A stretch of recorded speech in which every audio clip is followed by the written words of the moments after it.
Hi everyone, welcome to Women Empowerment Series with me, Farisha, and today we have a special guest. Hi Puteri, Hi Farisha. how are you?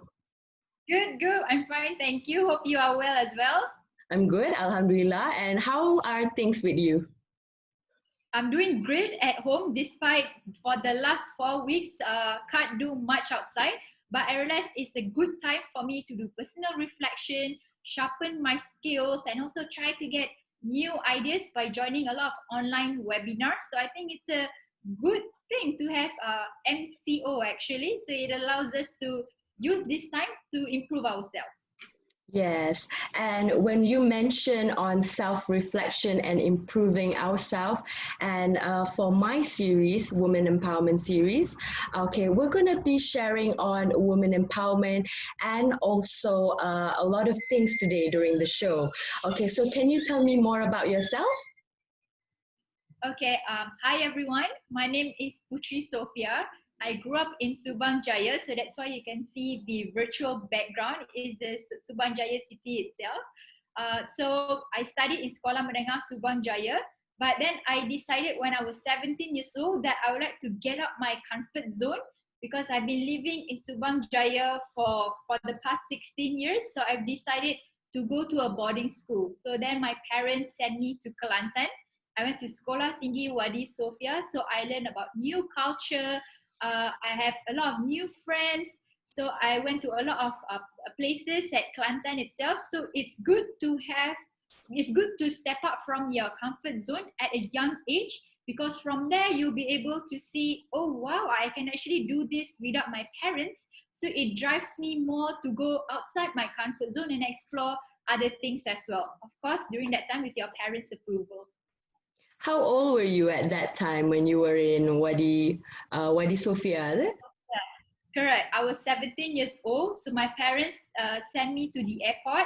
So I've never been to Kelantan before. So from the airport, reached to Kota Baru. So I was all by myself. So when I reached there, so I met the first person, Dini Hassani. So that's when we started to become friends. So we're friends until now. Okay, right. Okay, so for Women Empowerment Series program today, okay, so my first questions to you, what does women empowerment means to you? The term empowerment itself, it's a very powerful term. So when we talk about women empowerment, of course, it refers to women empowering other women. But when a person does that, it's not that the person intentionally wants to empower other women. It usually happens unintentionally because as you do things, other people are actually observing your behavior, see how you deal with things, see how you communicate with other people. So by doing that, you slowly will start empowering those people who are close to you. So that's when I realized when we talk about women empowering, it's always good for you to improve yourself because it starts from yourselves. So once you feel empowered with your ability to do things, ability to assist others, then you can start encouraging other people to do the same thing as well. Great, okay. So in your everyday today career, how do you motivate your students? How do you keep your students motivated? Okay, so at Taylor's Law School, we have about 300 students in total. So when it comes to motivation, even though as a lecturer, we want to motivate as many students as possible, but it's not an easy task. So that's why when it comes to motivation, it is good when you can also motivate students in the classroom. Because usually as a lecturer, we have certain syllabus to complete during the semester. We are focused in completing the syllabus in each class. So sometimes lecturers do not have time to motivate.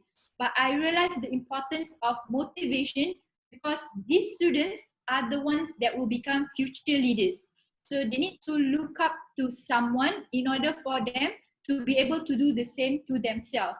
So when I was given the opportunity to teach legal skills module, it's a module where you teach legal skills to the students, but instead of just teaching about communication skills and presentation skills, I introduced neuro-linguistic programming, NLP. So I'll just show you the book. I have the book here with me.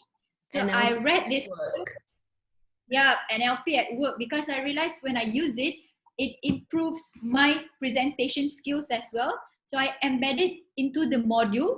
So make sure students will be able to incorporate NLP skills, not only for their presentation assignment, but for their studies, for their social life, relationships. So it's applicable throughout their daily lives. So it's applicable not just for studies, but also Correct. personal and career. Correct. That's very important to have that skill, which is applies to everything. Okay, so can you share a bit more about like what you do with Taylor's University, and also what are the challenges that you face in your every day-to-day career? Okay, so I'll just tell a little bit history about myself. So when I studied law, I realized when I was in year 2 that how can learning law be so difficult? So I have that desire that one day I'm going to change on how law is being delivered in the classroom. So it can't just be lecturers imparting knowledge, because the words used are very technical, it's very dry. So sometimes as a law student back then, I feel very frustrated with myself because I can't remember as much thing as I want to. So after I've completed my law degree, I passed my law exam, and after that I pursue my master's degree. So even though it was the dream of my parents for me to become a lawyer, I realized I can't be a lawyer yet because I need to go back and then try to make a difference when it comes to learning law. So that's why I joined academia, so that I can change on how law is being delivered. But when I talk about changes, back then I still don't know how to make a difference. So I slowly start to deliver just like how normal lecturers deliver.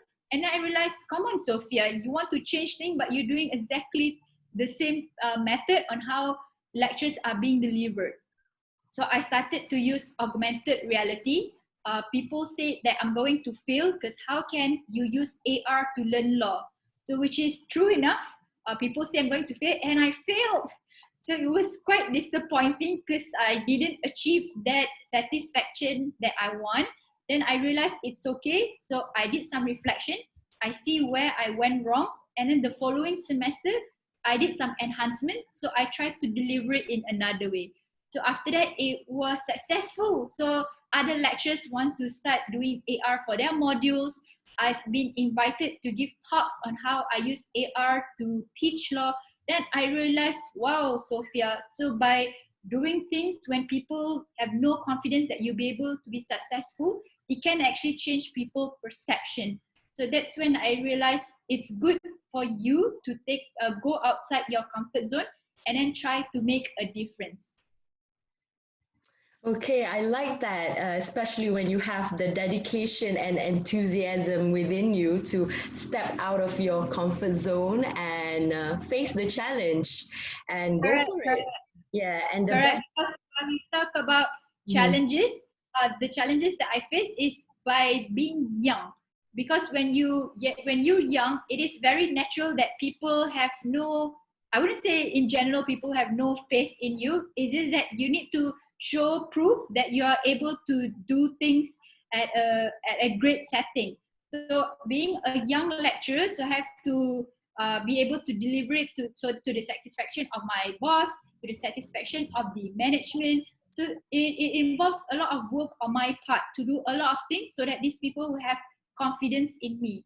But as from my past experiences, because I realized when you start giving a lot of things, people will notice all the hard work that you're giving into.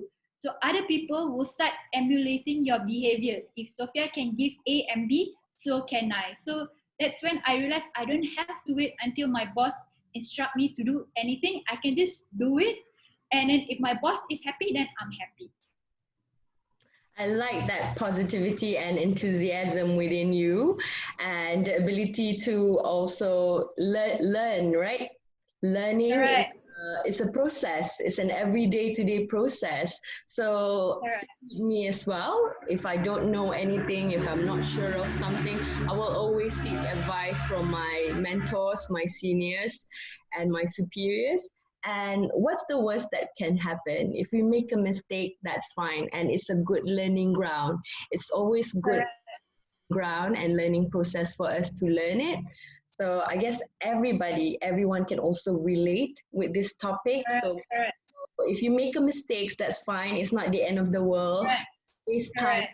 to improve yourself, and that's how you learn. Correct.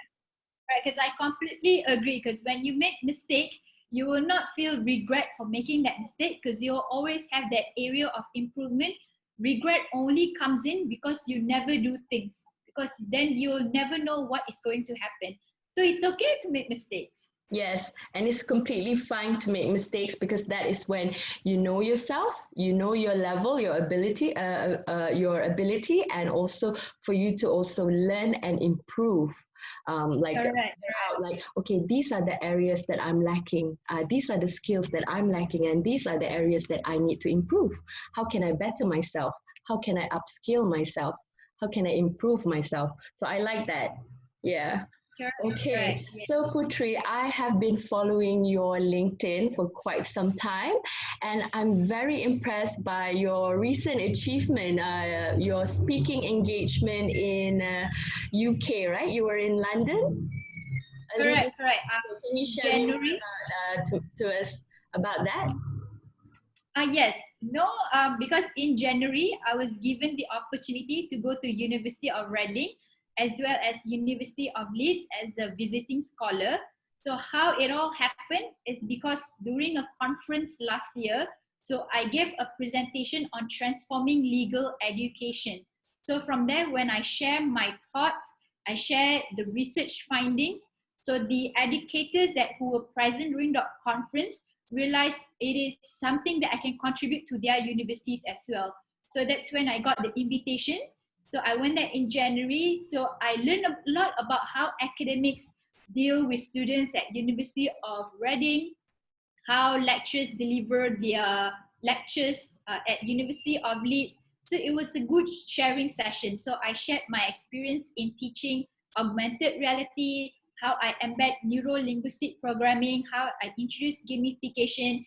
So it was a good thing personally for me, because as a Malaysian lecturer, I have never imagined that I'll be getting invitation to go abroad. So it was it's a big achievement for me actually. So I felt very honored to be receiving the invitation.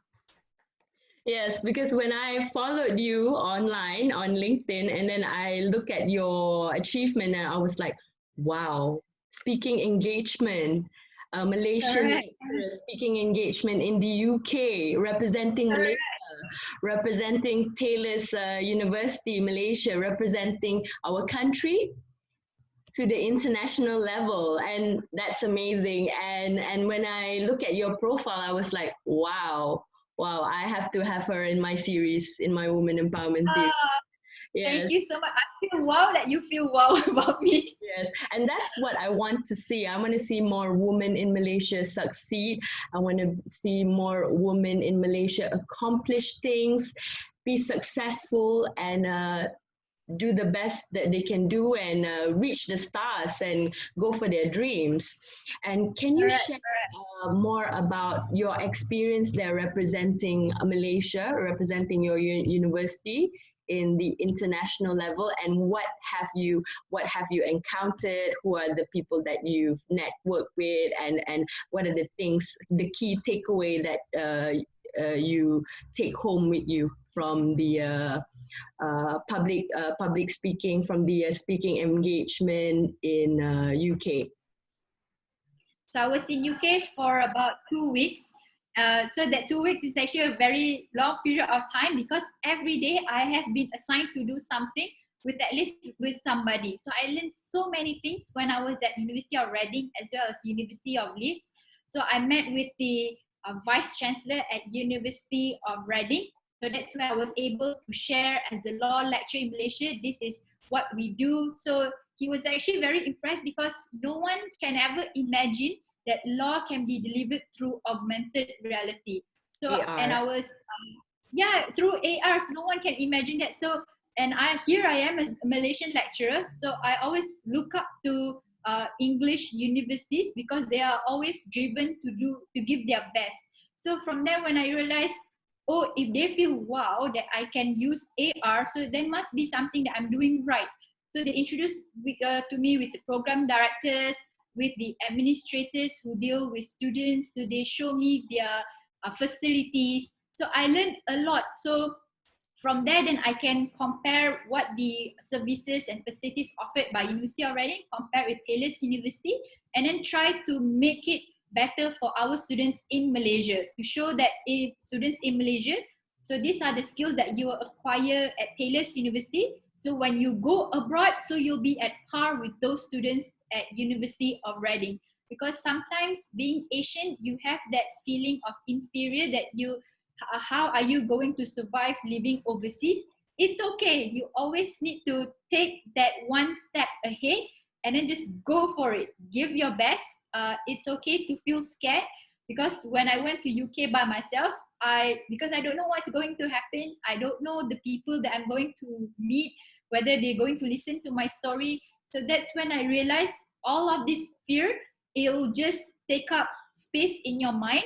So it's just good that you open your mind, and then more good things will be provided to you unexpectedly. So these are the experiences that I faced. And it's good as well in University of Leeds. They share about their experiences in using virtual reality. But what makes me more happy is that when we compare virtual reality and augmented reality, they said there's more future in teaching law using AR, because we realized that it is affordable. Other lecturers can use it as well. So instead of VR, it takes a lot of resources and money from the university. So not many people will be able to benefit from it. So I enjoyed my experiences while I was there as a visiting scholar, and I really hope that I'm given more opportunity to go abroad and then learn more from other academics around the world. Yes, inshallah. And with your experience, inshallah, there will be more opportunities in the near future for you to represent your university, representing the legal fraternity, and also representing Malaysia to the world. Correct. And what I like about what you just mentioned to me just now was you want to create your students to be world leaders, to think globally, right? To be able to think globally, to be adaptive, to be a world leader, for them to be somebody in the future. And I like that, for your method of teaching, for you to coach and mentor your students and guide them to be world-class leaders coming from Taylor's University, Malaysia, and for them to go out there after graduation, maybe working for an international firm, international company, or working abroad. Yeah. Correct. It is good to have that dream, because you never know what's going to happen in the future, but you have that dream, you want to achieve that dream. So you give your best to ensure that one day, for example, when I'm 30 years old, 40 years old, 50 years old, I'll be able to go to United States and deliver this. I'll be able to work along with all these prominent leaders, because you never know. From my background, because I studied in a national school, I went to Sekolah Tinggi Wadi Sofia.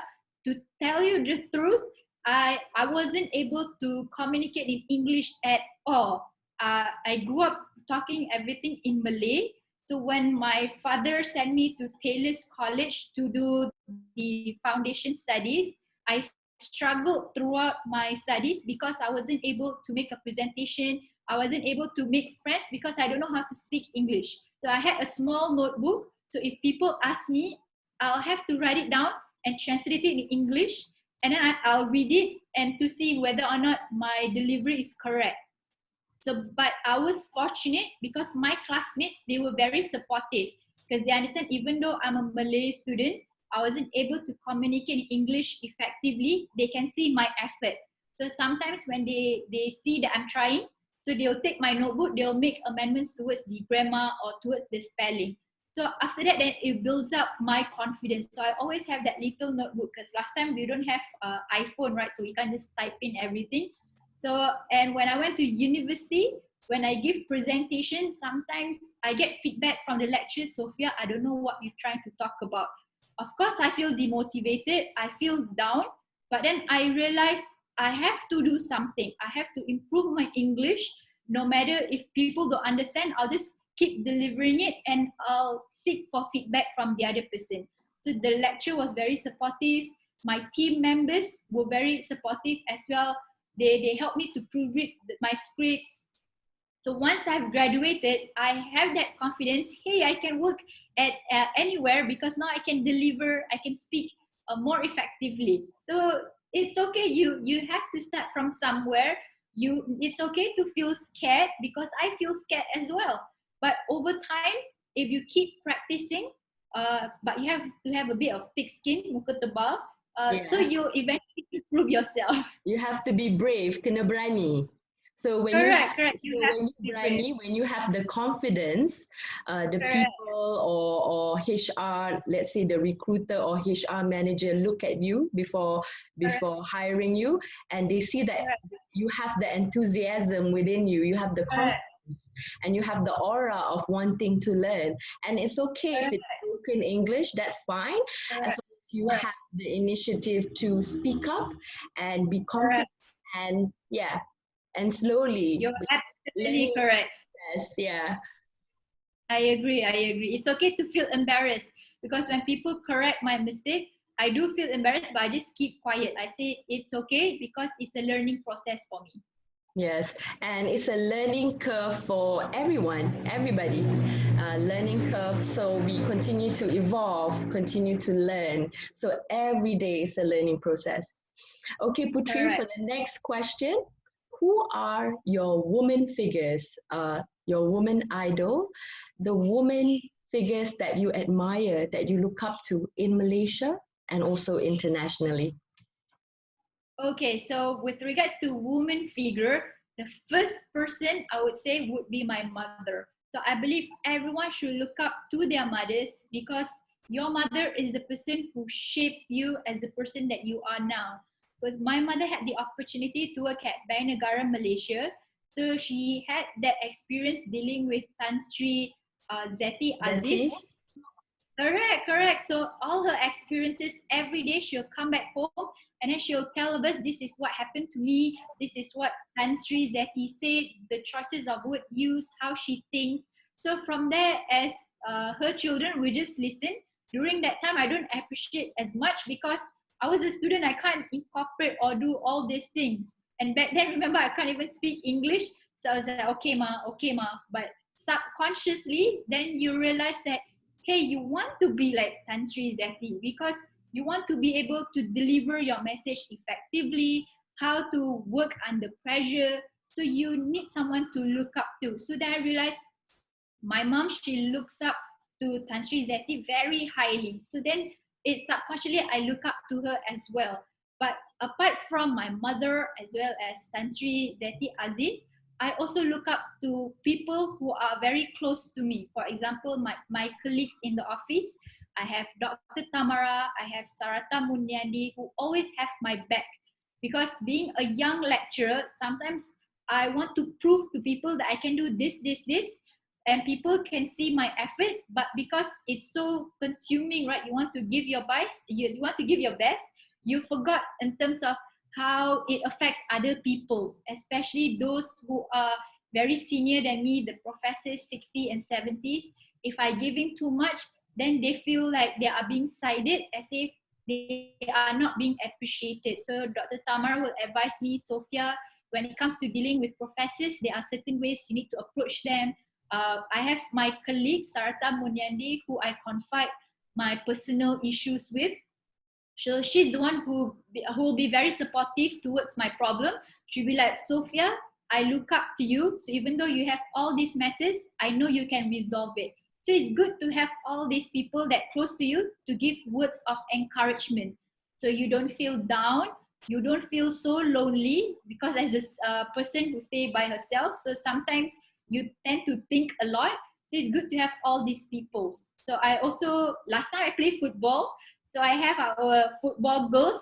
So we also exchange our stories. So some of them are mothers right now. They have their own children. So they share their dreams. And I realized it's no longer all about their dreams. They share about their dreams when it comes to their children, even though their children are only 1 or 2 years old.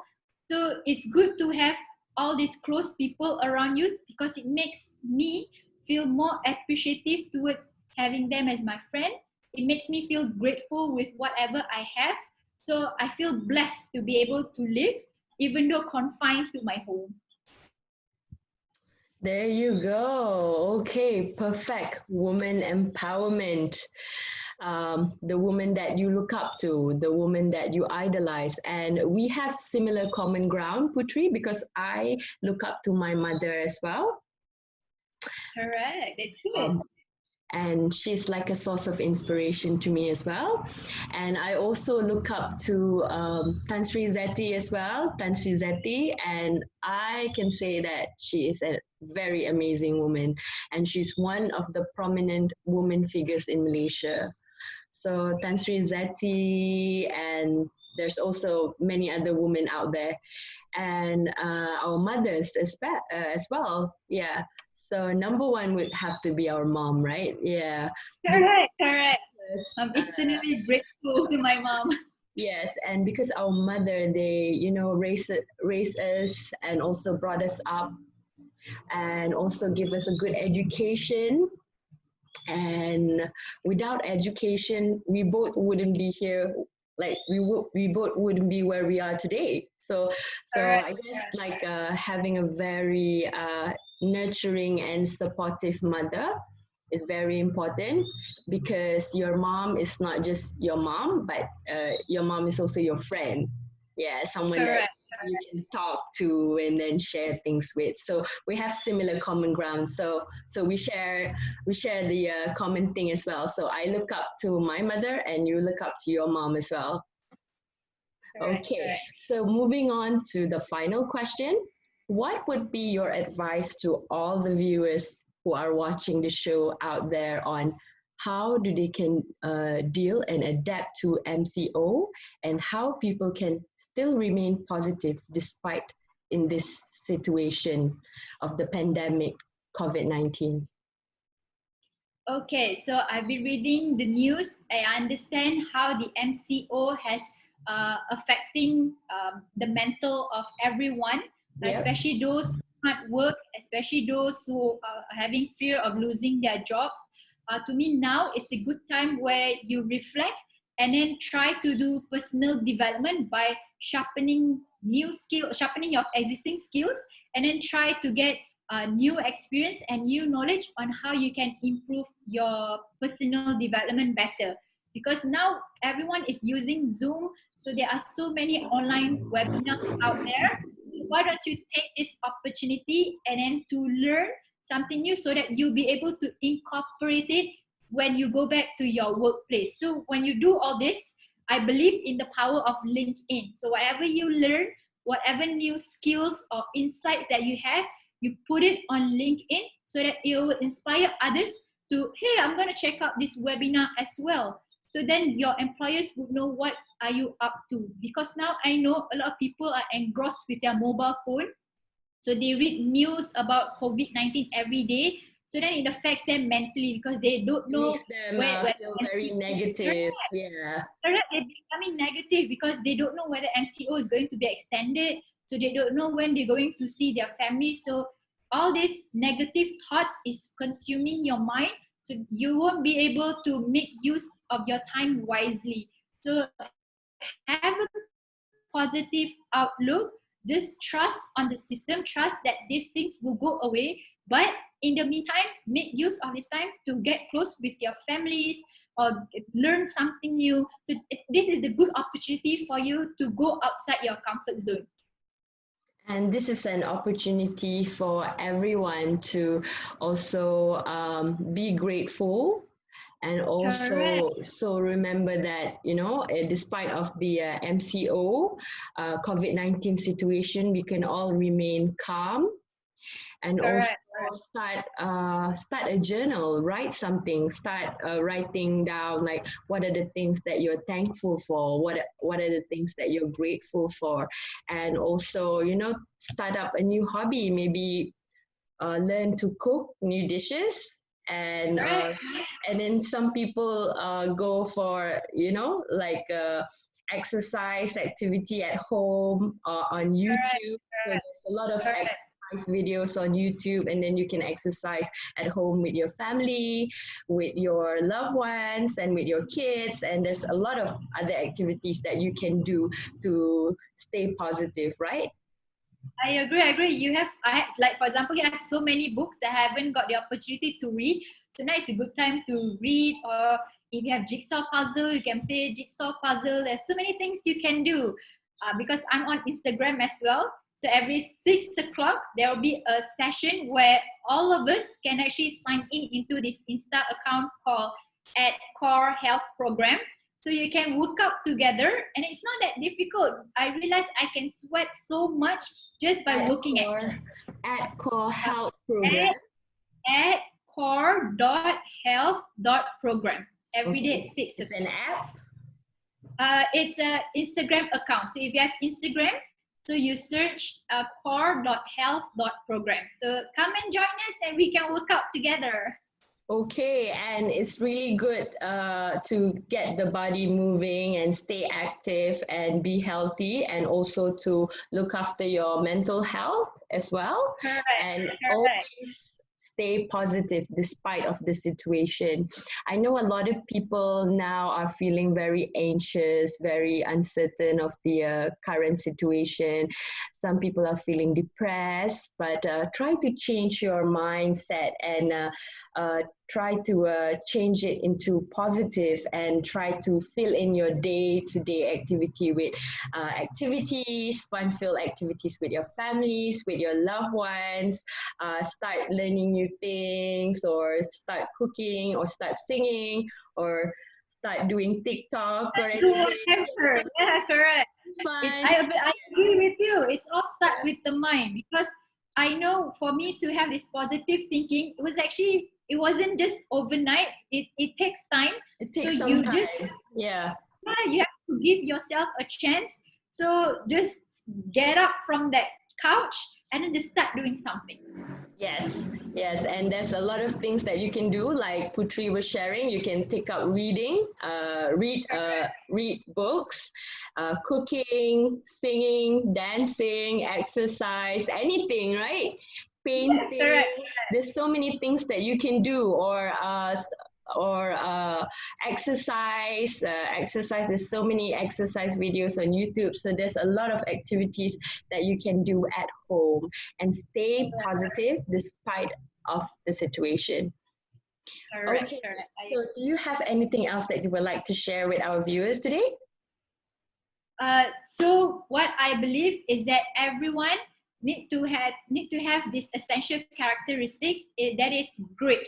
So by having grit, you'll be able to persevere, and then you see all these issues that are affecting all of us, and from there you try to develop your resilience on how to be able to go through this difficult situation, and then try to avoid thinking negatively and try to just go and do something new, so that you'll be able to improve yourself and also motivate others to think positively. Because I personally believe life is actually a roller coaster. So whenever things are happy, there will always be circumstances that are going to bring you down.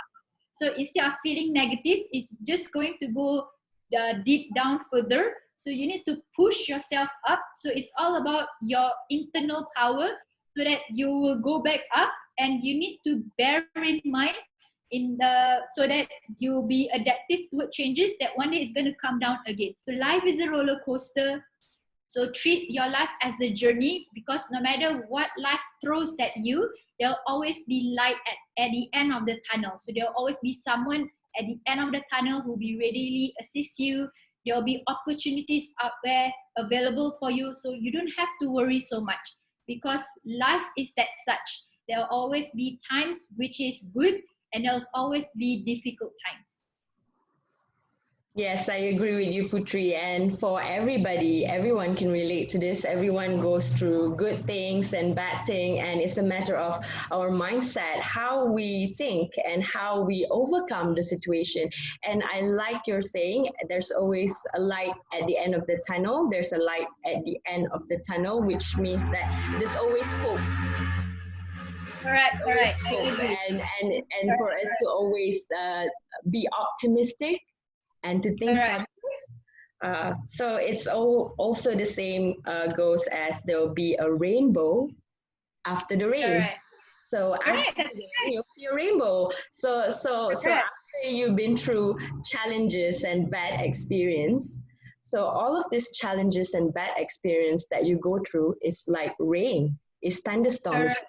So after you complete all of the challenges and you go through all the challenges and the difficult situation, you will see the sunshine and rainbow. So that's the Correct. part of it. So this is a cycle which we call life, and Correct. Correct. and everyone goes through the same situation, up and Correct. down. Okay. Correct. So there you have it. Women Empowerment Series with Putri, and I'm very honored to have you on my show today. And we hope that we can empower more women around us. All right. Thank you so much, Farisha, for the invitation. I feel honored as well to be in your channel. Okay, thank you, Putri. Stay safe, take care. Okay. Bye. You too. Bye. Stay home.